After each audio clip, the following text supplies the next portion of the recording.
Thank you, Mr. Presiding Officer. Just want to direct my question to the witness here. Yes, Your Honor. Yung Romanov plot, well, aside from what Senator Judge Tulfo said, that came from Baste, but I picked it up doon sa video na pinalabas kanina ng defense, Yes, Your Honor. yung Romanov plot versus Sara, according to Princess Maui. Did you take that information seriously or not? Yes, Your Honor. That's the reason why nung marinig namin o makita namin yung question ni Princess Maui about the Romanov, we conducted an open source investigation. Tinignan ho namin baka meron. Ayun nga, ang nakita namin yung January 2024 during Maisog Rally, if I'm not mistaken, na yung the word Romanov, ang nagbigkas ho noon si Mayor Baste, Your Honor.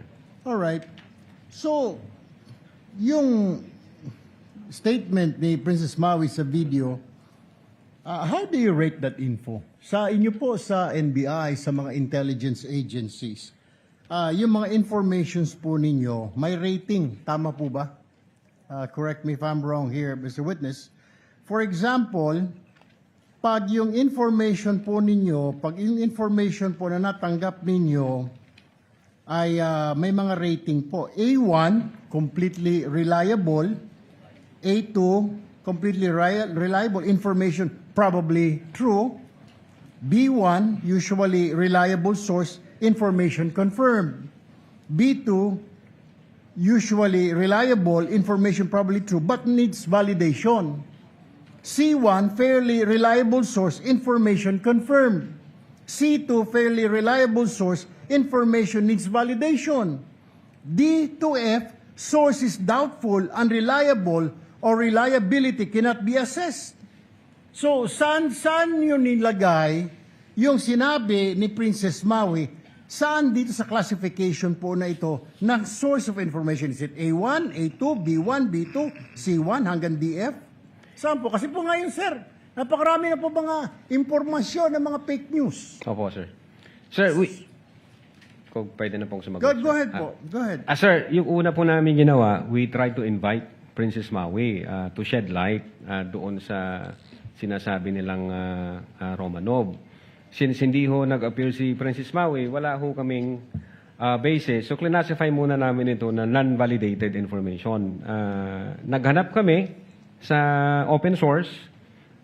Yun nga, ang nakita namin, ang unang nagbigkas niyan, si Mayor Baste. So, medyo nakita namin, teka muna, parang baliktad yata ang sitwasyon. Kung kay Mayor Baste nagsimula ang Romanov, bakit dito ito yung tinatanong ni Princess Maui sa Vice Presidente? So, medyo it doesn't make sense, sir. Wala kaming na-validate since hindi nag-appear si Princess Maui. So we classify the information as unvalidated information. So what you did, nung hindi mo ma-confirm yung kay Princess Maui information, naghanap ka ng Opo. counter source. Yes, sir. Open source, sir. Open source, okay, to validate. Yes, sir. And what happened to that source? Yeah, based doon sa video na yon, January, if I'm not mistaken, yun nga, yung Maisog Rally, Your Honor, ang unang nagbanggit ng Romanov, si Mayor Baste, parang tinatakot niya yung presidente. Okay, Doon. Mr. Witness, I'm running out of time. So isa lang pong tanong ko. So yung information po ni Princess Maui dun sa video, yung sinabi niya kay BP, hindi po reliable.